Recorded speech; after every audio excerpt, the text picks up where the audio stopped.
ঝাড়গ্রাম শহরের রঘুনাথপুরে চলতি শ্রাবণী মেলায় মদ্যপ অবস্থায় এক মহিলা দোকানের সঙ্গে অভব্য আচরণের প্রতিবাদ করায় পুলিশের এক এসআই মারধরের শিকার হন। ঘটনায় ঝাড়গ্রাম জেলা তৃণমূল ছাত্র পরিষদের সহ সভাপতি দেবনাথ দে ও তার দলবদলের বিরুদ্ধে অভিযোগ উঠেছে। মূল অভিযুক্ত দেবনাথ দেকে গ্রেফতার করেছে পুলিশ। পুলিশ সূত্রে জানা যায়, মঙ্গলবার রাতে ডিউটি সেরে ফেরার পথে ঝাড়গ্রাম থানার এসআই শুভেন্দু বেরা দেখেন কয়েকজন মদ্যপ ব্যক্তি মেলায় এক মহিলা দোকানের সঙ্গে অসভ্য আচরণ করছেন। তিনি প্রতিবাদ করে তাদের আটকানোর চেষ্টা করলে অভিযুক্তরা একযোগে তার উপর চড়াও হয়। গুরুতর আহত অবস্থায় তাকে প্রথমে ঝাড়গ্রাম জেলা মেডিকেল কলেজ হাসপাতালে ভর্তি করা হয়। বুধবার দেবনাথ দেকে ঝাড়গ্রাম আদালতে তোলা হলে বিচারক তাকে 14 দিনের জেল হেফাজতের নির্দেশ দেন।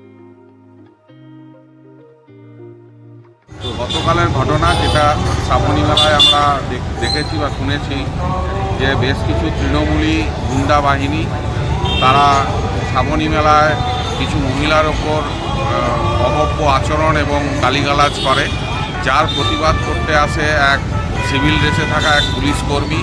তো পরবর্তীকালে দেখা যায় তারা ওই পুলিশ কর্মীর ওপরও চড়াও হয়।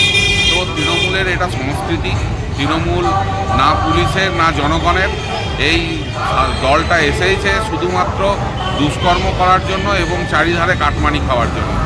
তো তৃণমূলের এই অপকর্মের বিরুদ্ধে ভারতীয় জনতা পার্টি বিগত দিনেও সোচ্চার ছিল, আজও সোচ্চার আছে, আগামী দিনেও থাকবে।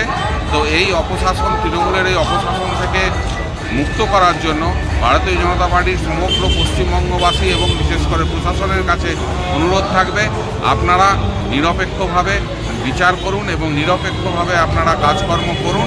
আগামী দিন ভারতীয় জনতা পার্টি 2026-এ আসছে, 2026-এ এসে গোটা পশ্চিমবঙ্গকে সোনার বাংলা উপহার দেবে। সূত্রের খবর, ছাত্র পরিষদের এই শহর সভাপতি দেবনাথ দে ঝাড়গ্রাম রাজ কলেজে ইউনিয়নে প্রভাব খাটান। তবে ইনি কোনো ছাত্র নন কলেজের।